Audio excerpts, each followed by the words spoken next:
Pessoal, tudo bom com vocês? Aqui é o Bruno quem vos fala do canal Verdade Certa.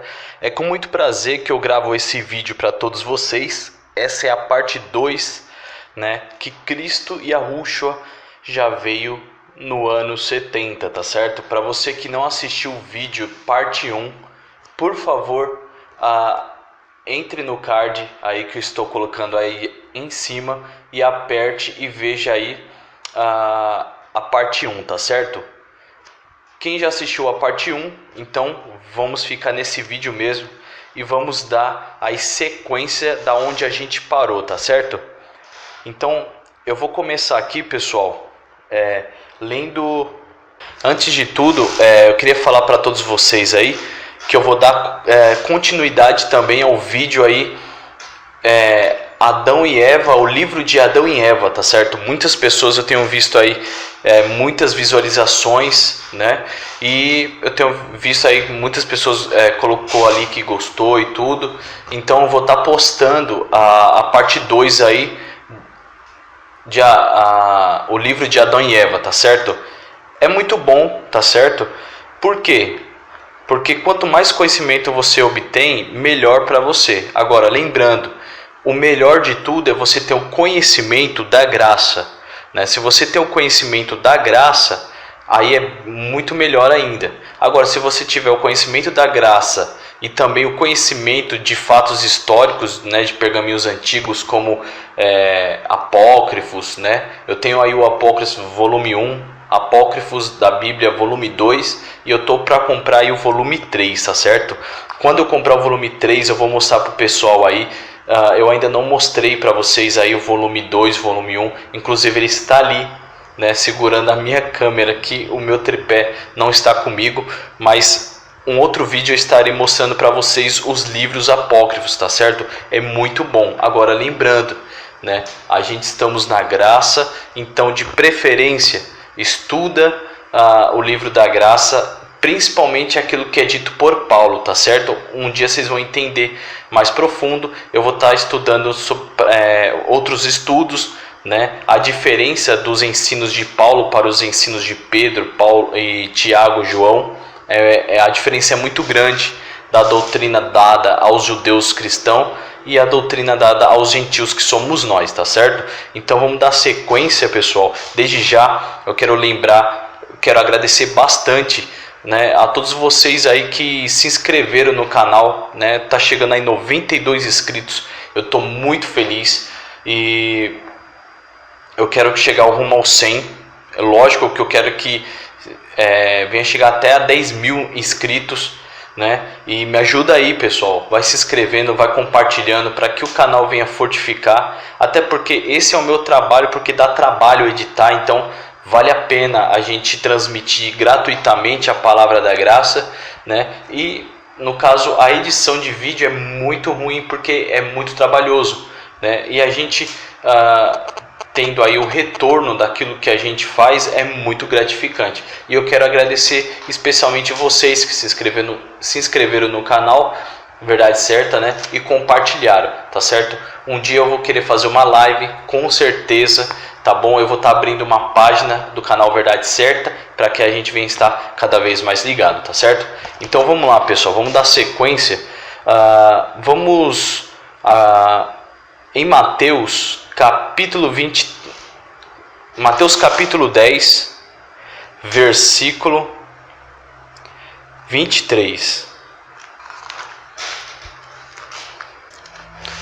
Quando, pois, vos perseguirem nessa cidade, fugi para outra parte, porque em verdade vos digo que não acabareis de percorrer a cidade de Israel sem que venha o Filho do Homem. Olha que interessante, gente. Essa palavra foi dada ao judeu.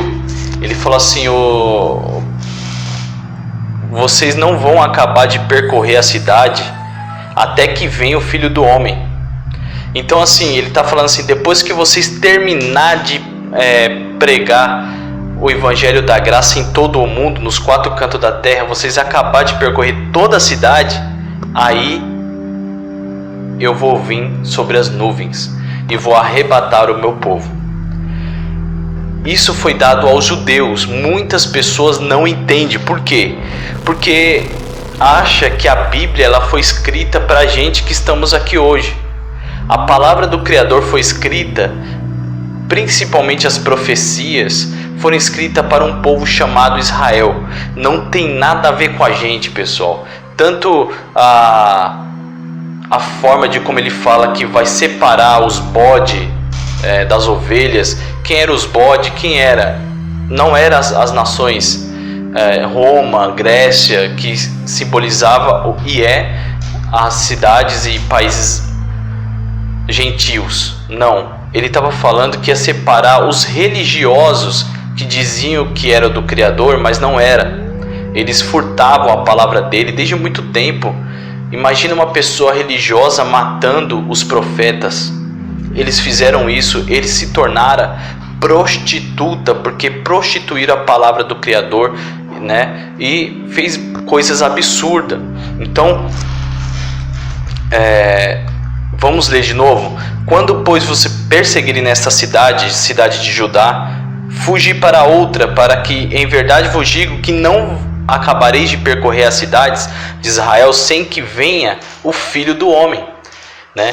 Ou a Bíblia está escrito errada, ou eles estão correndo na cidade de Jerusalém até hoje, meus queridos.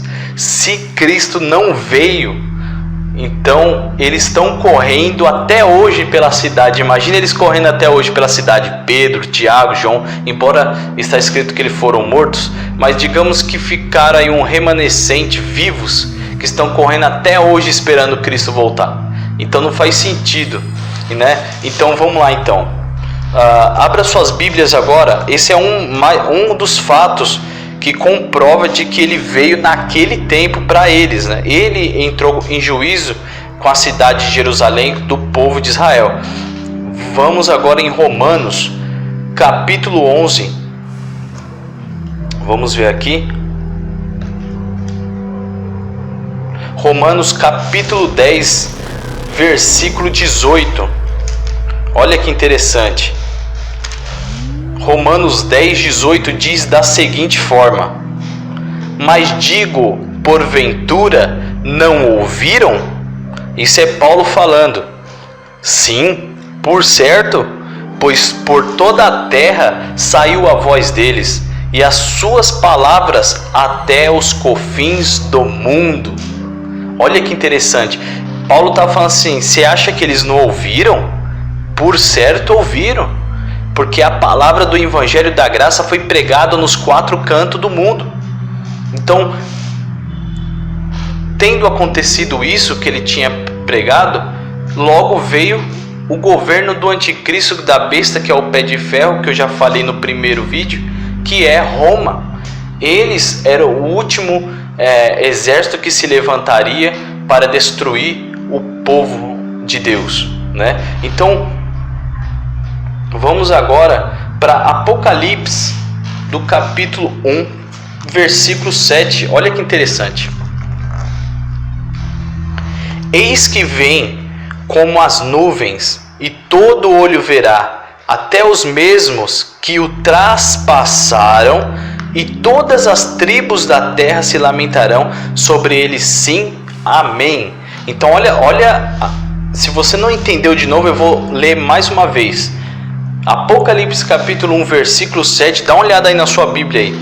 Eis que vem com as nuvens, quem? Cristo sobre os ares nas nuvens, e todo olho o verá, até os mesmos, até aqueles que o traspassaram, né? Até o exército que estava cuidando da morte de Cristo, que cortaram ele ali com a lança, né? E o traspassaram.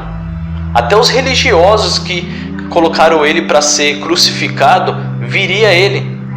Isso eu também tenho dito no primeiro vídeo, e aqui no segundo vídeo você vê mais confirmações de mais outros versículos. E agora vamos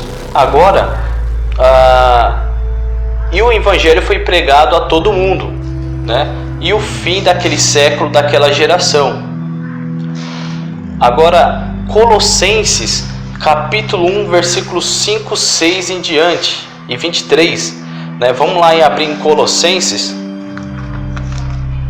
Em Então vamos lá então. Colossenses capítulo 1, versículo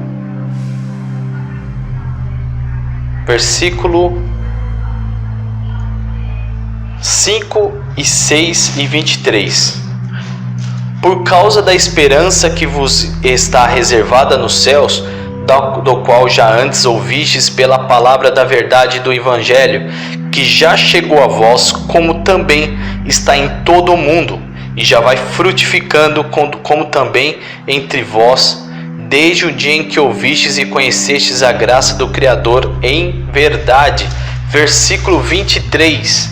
Se na verdade permanecerdes fundados e firmes na fé, e não vos moverdes da esperança do Evangelho que tendes ouvido, o qual foi pregado a toda criatura que há debaixo do céu, e do qual eu, Paulo, estou feito ministro.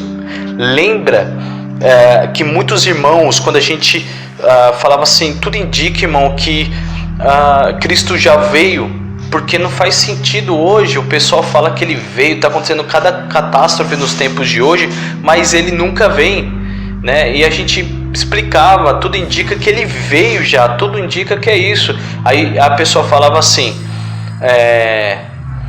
se ele veio, então não tem como, porque o Evangelho tem que ser pregado primeiro a todo mundo.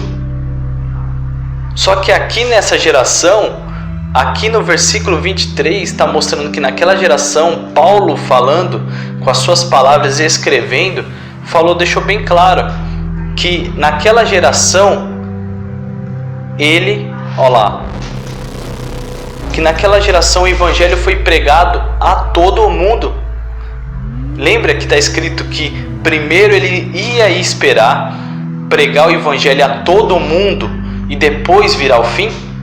Aqui já está se cumprindo em Romanos, porque ele deixou bem claro: eu fui feito ministro por esse Evangelho através e por intermédio de Cristo, e o Evangelho foi pregado aos quatro cantos da terra. Isso aqui em Romanos ele já deixa bem claro, que o Evangelho naquela época, naquela geração, foi pregado em todo o mundo, por isso que veio o fim, né? Então, se você junta todas as partes como quebra-cabeça, você identifica que Cristo já veio. Olha que interessante, vamos continuar o estudo.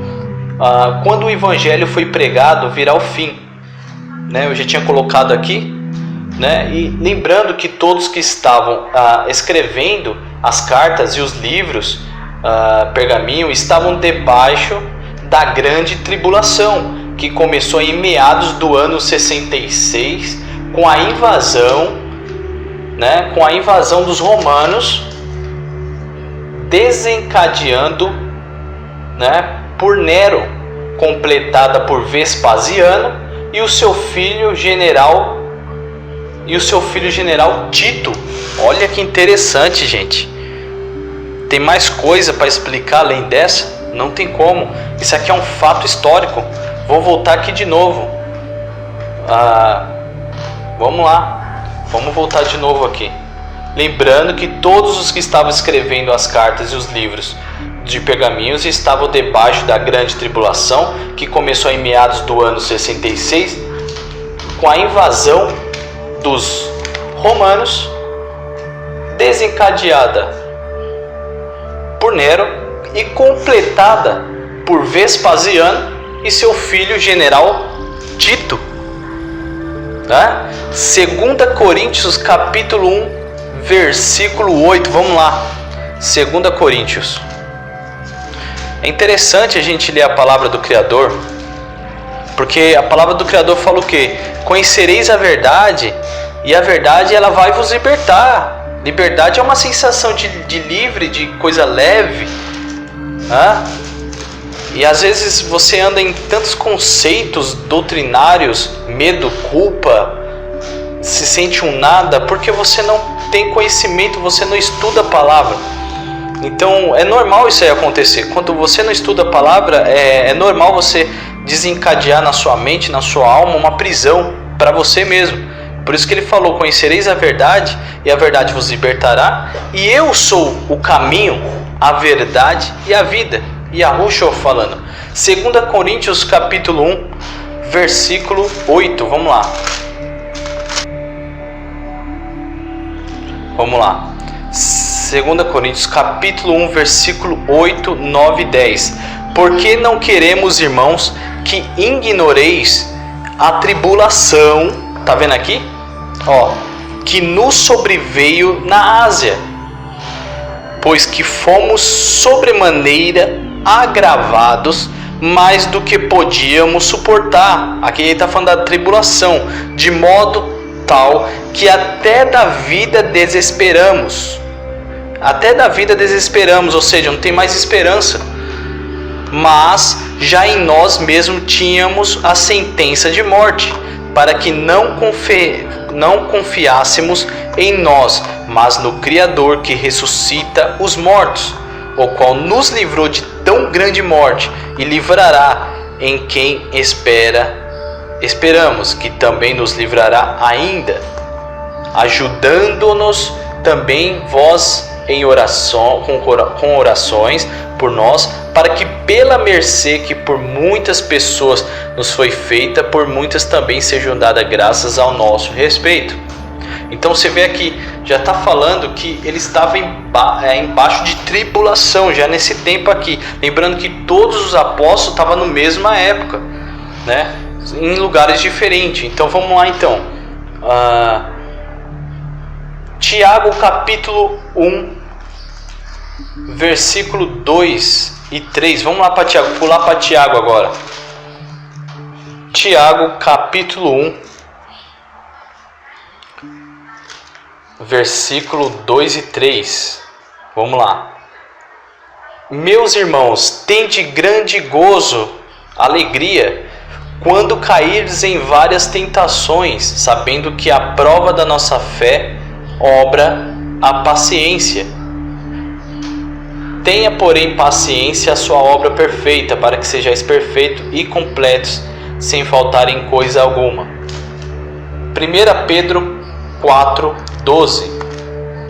Amados, não estranheis a ardente prova que vem sobre vós. Olha, todos estavam na mesma prova de tribulação, para vos tentar, como se coisa estranha vos acontecesse, mas alegrai-vos no fato de seres participantes das aflições de Cristo, para que também na revelação da sua glória vos se alegreis e regozijeis. Se pelo nome de Cristo sois vituperados, bem-aventurados sois, porque sobre vós repousa o Espírito da glória do Criador. Então todos estavam embaixo de tribulação. Apocalipse 14, versículo 7, vamos lá.